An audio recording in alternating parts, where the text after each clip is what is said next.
सतपुड़ा के घने जंगलों के बीच, जहाँ के पहाड़ बादलों से भी ऊपर हैं, जहाँ के लैंडस्केप इतने खूबसूरत हैं कि हर जगह मानो स्वर्ग सी लगती है, जहाँ झरनों की आवाज़ शहर के शोर को पीछे छोड़ देती है, जहाँ के पहाड़ी रास्तों और घने जंगलों से गुजरना किसी एडवेंचर से कम नहीं। वहीं बसा है मध्य प्रदेश का प्यारा सा हिल स्टेशन पचमढ़ी, जिसकी खूबसूरती के कारण इसे सतपुड़ा की रानी भी कहा जाता है।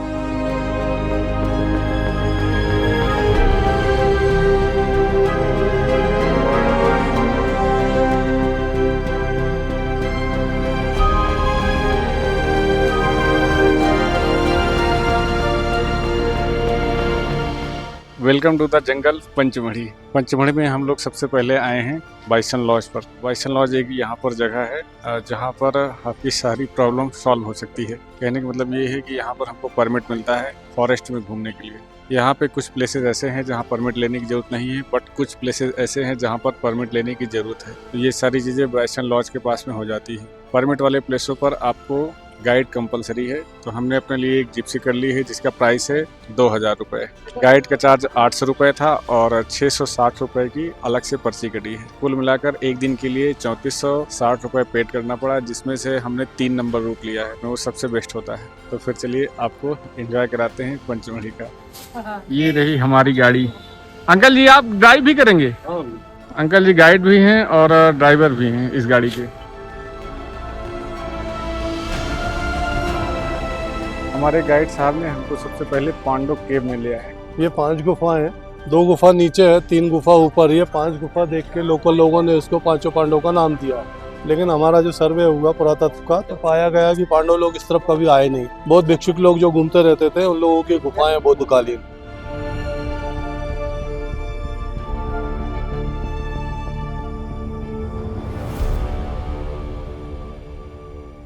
गुफा में कोई अंदर ना जा सके, इसके लिए इन्होंने जाली लगा रखी है। ठीक है, ये हमारी धरोहर है, इसको सेव करना बहुत जरूरी है, और नहीं तो इंडिया के लोग जहाँ पहुँचते हैं गंदगी कर देते हैं।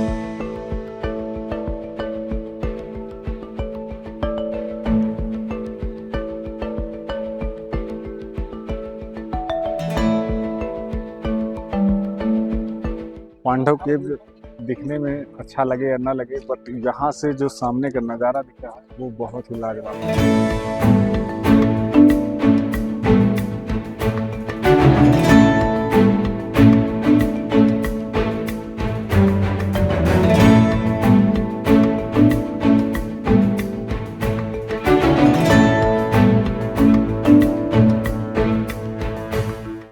पानी का बोतल ना वो साथ लेके चलना, 400 सीढ़ी उतरना मैन फॉल के लिए, नीचे नहीं मिलता पीने वाला पानी।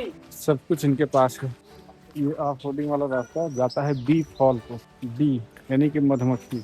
बी फॉल के रास्ते पर एक यहाँ वॉशरूम भी है, ताकि आप जंगलों में शूशु पोटी ना कर पाएँ। करना भी नहीं चाहिए, रिस्क भी है और गंदगी भी ना हो, इसलिए।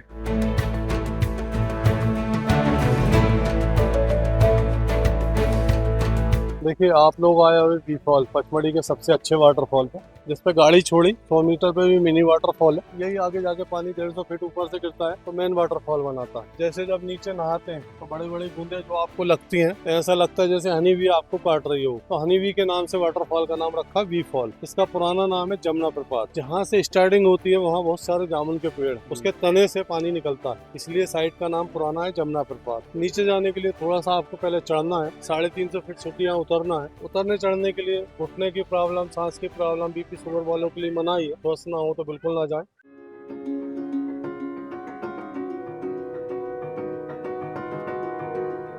भाई बहुत मस्त नज़ारा है। वाटरफॉल पे अभी सनलाइट पड़ रही है ना, उससे वाटरफॉल की चमक और बढ़ गई। वाटरफॉल के नीचे नहाने लायक भी है, तो बहुत सारे लोग यहाँ नहा भी रहे हैं।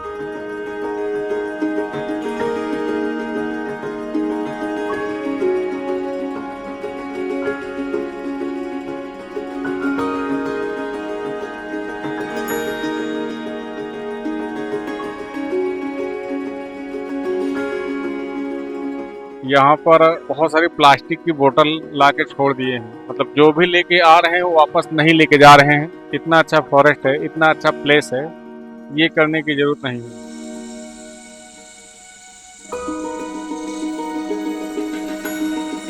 अंकल जी ऐसे रोज भीड़ रहती है कि आज ज्यादा है कुछ? भीड़ सैटरडे संडे ज्यादा रहती है, बाकी समय कम रहती है। आज कम आज कम है ना? रोज की अपेक्षा आज कम है। रोज की अपेक्षा कम है आज। रोज की अपेक्षा अभी 20-30% ही हुई है।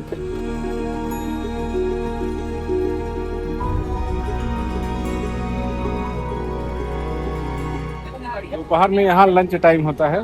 हमने दाल चावल और मशरूम की सब्जी और रोटी खाई थी और 4 लोगों का खाना लगभग 1000 पूरा पड़ गया। एक पर्सन के लिए एक टाइम का कम से कम 250 या 300 रुपए और लेकिन खाना अच्छा है, टेस्टी है। अब हम लोग जा रहे हैं बीचगढ़ में। आगे यहाँ पर थोड़ी सी ट्रैकिंग है, उसके बाद बीचगढ़ एक प्लेस है।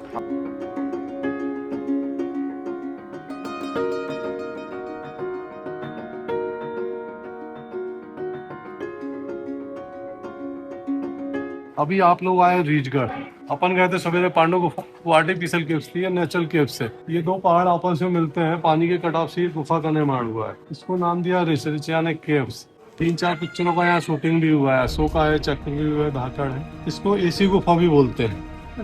एसी गुफा नेचुरल एसी है ये। गर्मी में बहुत ठंडा ठंडा लगता है इधर। इसके चारों तरफ ऊंची ऊंची चट्टानें हैं और ये बालू वाली चट्टानें हैं और शायद इन्हीं की वजह से यहाँ पर काफी ठंडा लग रहा है। एक छोटी सी इन्फॉर्मेशन ये है कि अगर बारिश बहुत ज्यादा हो रही है तो यहाँ पानी भर जाता है, तो उस दिन ये स्पॉट बंद कर दिया जाता है। हम लोग चल रहे हैं रीचगढ़ की गुफा में एंट्री करने।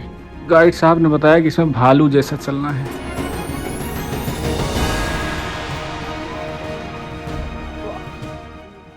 भालू तरह है इधर नहीं तो कैसे? भालू की तरह।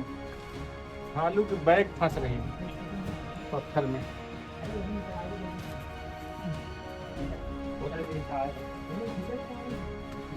रीचगढ़ में हमको भालू तो नहीं मिले, बट 3 बंदर मिले हैं। ये पेड़ पर बैठे हैं। एक ने आँख बंद किया है, एक ने मुंह और एक ने कान। अंकल जी गए हैं वहाँ पर एंट्री कराने, उसके बाद इधर सामने जाना है। धूपगढ़ पूरे सतपुड़ा रेंज और मध्य प्रदेश की सबसे हाईएस्ट पीक है। यहाँ पर सनराइज और सनसेट फेमस है।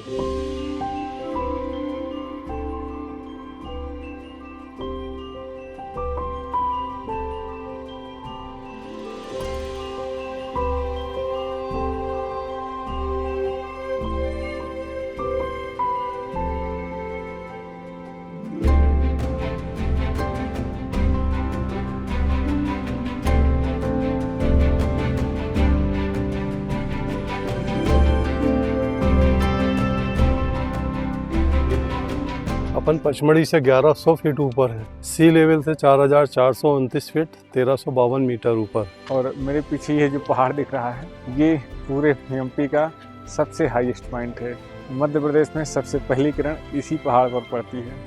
इसका जो पुराना नाम है वो है हर्बल कोट। ये सब फायरवेस्ट से भरा हुआ है। जो बोर्ड लगा है बोर्ड हट गया है। वहाँ से देखेंगे तो ये पहाड़ आपको कछुए की आकृति दिखेगी।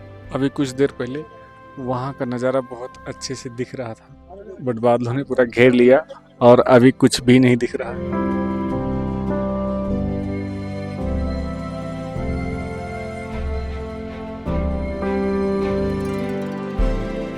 अंग्रेज लोगों ने अंतिम के हिसाब से ये बंगला बनाए हुए थे। यह बंगला बना 1885 में। उस समय सीमेंट का यूज नहीं था, तो चना गुड़ उड़द की दाल गोंद इसका मिश्रण करके पत्थर की कटिंग यहाँ से करके फिर उसको बनाए। उस समय बनाने की लागत आई थी इसकी 2064 रुपये। अभी फॉरेस्ट में है, तो फॉरेस्ट में इसमें फोटोग्राफ्स लगे हुए हैं म्यूजियम के रूप में, लेकिन बरसात होने से मौसम खराब होने से फोटोग्राफ्स खराब हो जाते हैं, इसलिए बंद है। मुझे लगता है कि पंचमढ़ी का सबसे बेस्ट पॉइंट सनसेट पॉइंट है। यहाँ से पूरे सतपुड़ा रेंज का नज़ारा अच्छे से दिख रहा है, बट अभी थोड़ा सा धुंध है। अक्टूबर के महीने में आएंगे तो बहुत ही अच्छा नज़ारा दिखेगा। यहाँ ऐसी इधर सीढ़ियाँ बना रखी हैं लोगों के बैठने के लिए। लोग यहाँ पर बैठकर एंजॉय कर सकते हैं इस व्यू का। अभी तो 4:30 बज रहे हैं और सूर्य भगवान बहुत ही ऊपर है। उनको ऊपर से नीचे जाने में, उस पहाड़ के पीछे जाने में 2-3 घंटे लगेगा। हमारे गाइड ने बोला कि घूमकर चले आओ, सनसेट दिखेगा नहीं। बारिश में कभी भी सनसेट नहीं दिखता है।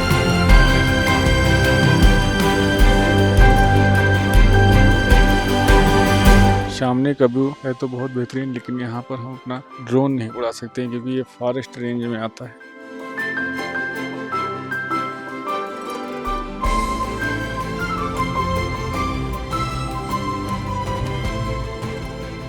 पंचमढ़ी जिसके लिए फेमस है सबसे ज्यादा, इस समय हम उसी चीज को फील कर रहे हैं। बारिश का मौसम, सेकंड मीटिंग यहाँ ज्यादा बारिश होती है, फर्स्ट मीटिंग मौसम साफ रहता है। जो भाई बंधु पंचमढ़ी में अपनी कार से आना चाहते हैं उनके लिए एक समस्या होती है पार्किंग की। तो भाई यहाँ पर कुछ सरकारी पार्किंग्स भी हैं, इनका चार्ज रहता है ओनली 50 रुपये और ये 24 घंटा के लिए रहता है। ये है हमारा होटल, इसका नाम है होटल सतपुरा सफारी।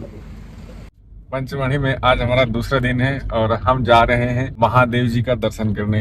भाई पंचमढ़ी से चौरागढ़ की ओर जाएंगे तो रास्ता एकदम पूरा जंगलों से भरा है। सुबह जाने पर कुछ फायदा भी होता है कि लोग नहीं मिलते हैं। शंकर तेरी जटाओं से निकली है गंगाधार, आ गया मुझे बोले।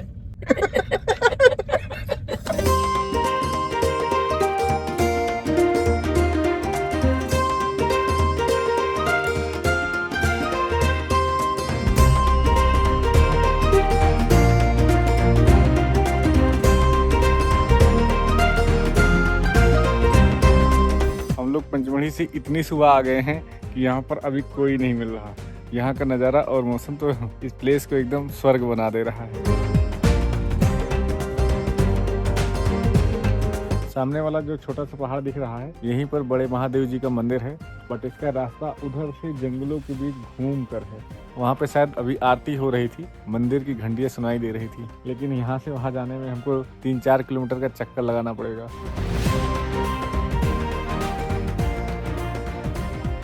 इस प्लेस पे यही बड़ी सी पार्किंग है और यहाँ अपनी गाड़ी खड़ी कर सकते हैं। आगे बढ़ेंगे उधर से तो चौरागढ़ मंदिर का ट्रैक आएगा। अभी हम चल रहे हैं चौरागढ़ मंदिर का ट्रैक स्टार्ट करने। यहाँ पर एक भी दुकान अभी नहीं खुली थी तो हम लोगों ने जो सिस्टम घर से लेके आया है उसका यूज करना शुरू कर दिया है और इसमें बन रही है हमारी टी। सोच रहे हैं मैगी भी बना लें क्योंकि वहाँ चौरागढ़ में ट्रेकिंग करना है और पता नहीं कुछ खाने को मिले या ना मिले। यहाँ से लगभग 3-4 किलोमीटर आगे है महादेव जी का मंदिर। 3.5 kilometre 3.4 kilometre 3.4 kilometre 3 kilo 400 metre. हर हर महादेव, हर हर महादेव, हर हर महादेव।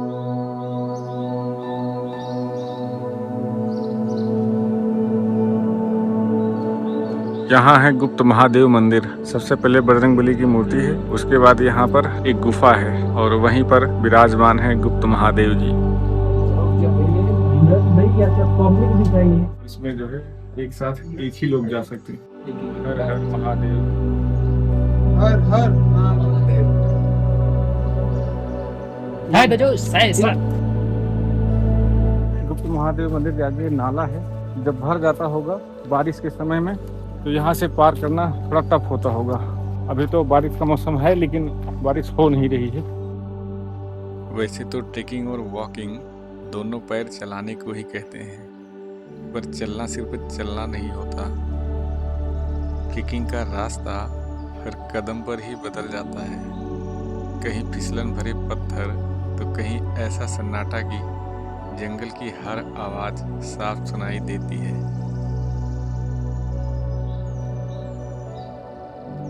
हमने कार को थोड़ा पहले ही पार्क कर दिया था, यहाँ तक कार आ सकती है, बट वो वाली जगह ज़्यादा सेफ है क्योंकि वहाँ गाड़ियाँ ज़्यादा हैं। यहाँ से आगे बाइक या कार नहीं जा सकती, यहाँ से पैदल ही जाना है।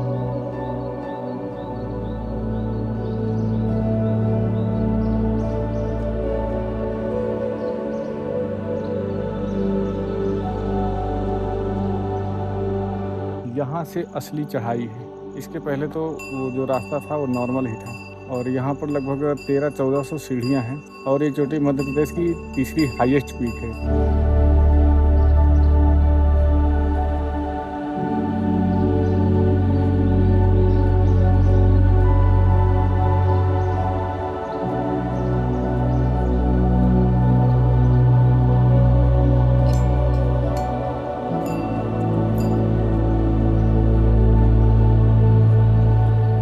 वो जो चोटी दिख रही है वहाँ पर महादेव जी विराजमान है और अभी हम जहाँ खड़े हैं यहाँ से भी नज़ारा बहुत बेहतरीन है। जैसे जैसे मैं आगे बढ़ रहा था मेरी थकान भी बढ़ रही थी, पर सतपुड़ा की इन वादियों को देखकर थकान का एहसास भी नहीं हुआ।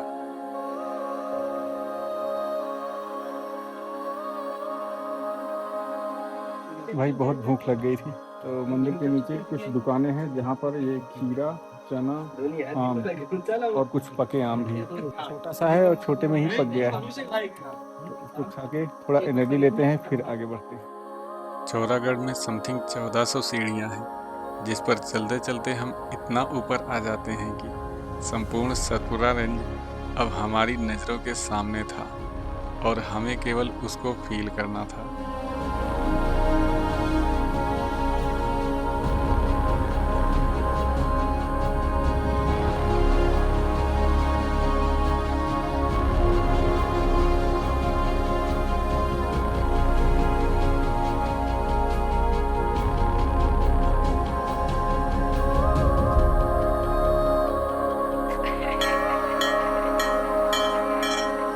फाइनली आ गए हम मंदिर में।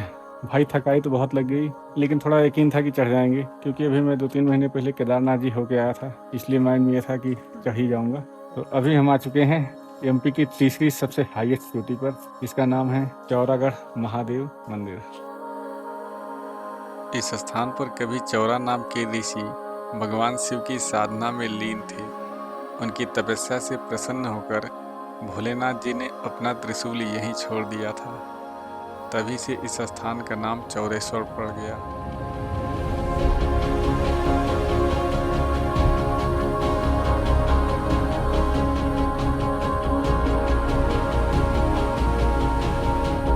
यहाँ पर कभी गौड़ राजवंश का शासन था और वे लोग ही 16वीं शताब्दी में यहाँ पर एक शिवलिंग की स्थापना किए थे और वर्तमान मंदिर का निर्माण भी करवाया था।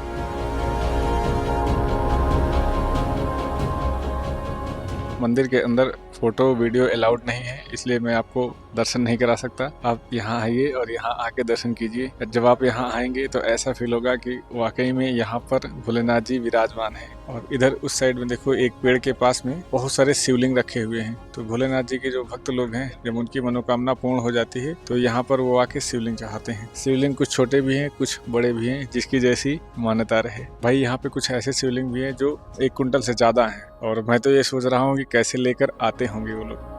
आज यह स्थान इतना पवित्र है कि महाशिवरात्रि पर उज्जैन और ओमकारेश्वर के बाद एमपी में सबसे ज़्यादा लोग यहाँ के दर्शन के लिए आते हैं, भले ही यहाँ का रास्ता कितना भी कठिन हो।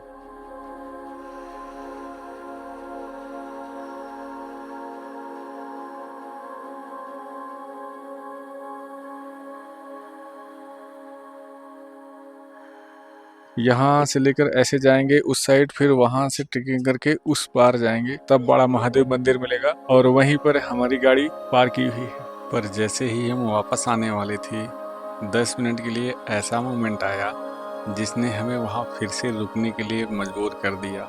सडनली वहाँ तेजी से हवा चलने लगी और पता नहीं कहाँ से बहुत सारे बादल आ गए। बादलों ने चौरागढ़ को चारों तरफ से ढक दिया। कुछ देर के लिए हमें तो ऐसा लगा जैसे हम धरती से बहुत ऊपर आ गए।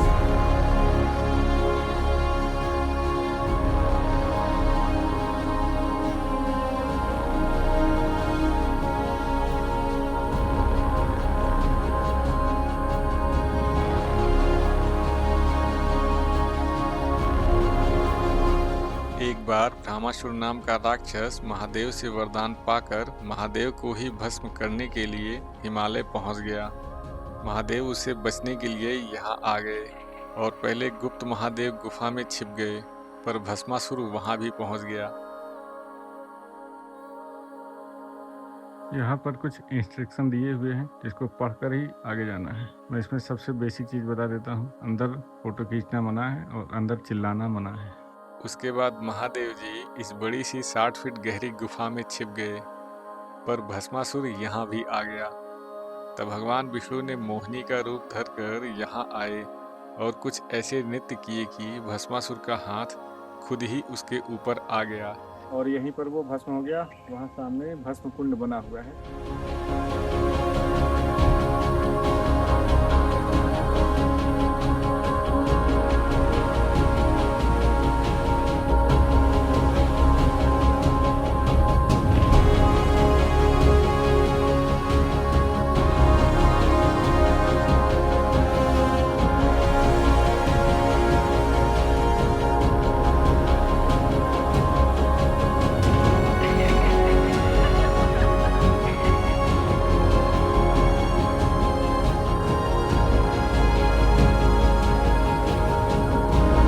हांडी खो के बारे में यहाँ बोर्ड पर दिया हुआ है। इसका नाम था हांडी गॉड, बट लोगों ने इसको हांडी खो बुलाना शुरू कर दिया है।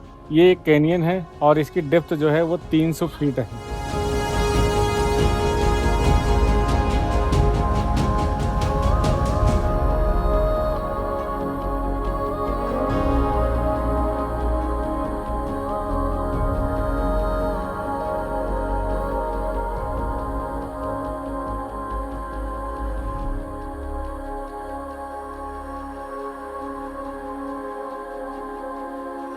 मेरे पीछे का बेहतरीन नज़ारा चंपक लेक का है। इसे ये पंचमढ़ी लेक के नाम से प्रसिद्ध है। यहाँ पर बोटिंग भी होती है। लेक में बोटिंग का चार्ज है 100 रुपये पर पर्सन, और जो सिंगल राइड है उसका 400 रुपये है। यहाँ पर वो वीडियो शूट करके देंगे अगर, तो उसका 200 रुपये एक्स्ट्रा चार्ज लगेगा। तो भाई मुझे तो अभी नहीं करना क्योंकि बारिश होने लगी है।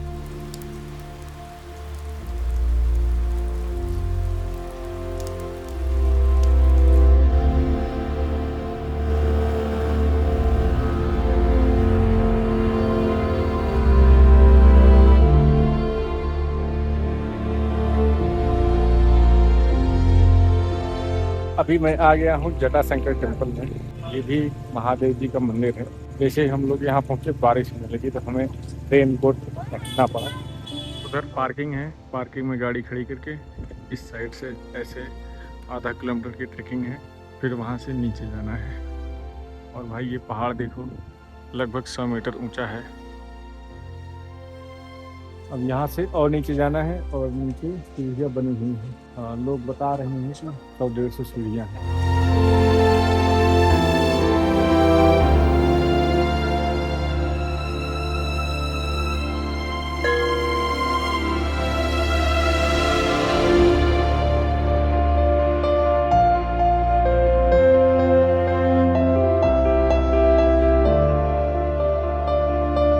अभी मैं सबसे नीचे आ गया हूँ। यहाँ पर एक पर्वत इधर है, एक इधर है, और उनके बीच में एक गुफा है, और उसी गुफा में भगवान शिव की जटाएं दिखती हैं।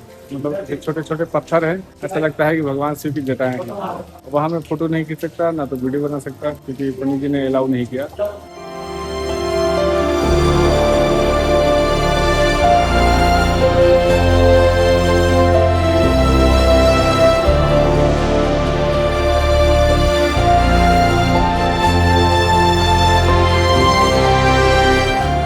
ये क्या है आंटी जी, ये वाला? दुकान है खोल में। अच्छा, लोगन सब है। ये वाला भी? ये पूरा है, ये मोटा है। रेट तीनों वाला अलग है? नहीं, ये गूगल का 100 रुपए, ये 100 रुपए, ये 100 रुपए। वो गूगल है, गूगल पेड़ से निकल तो भी हवन में डाल।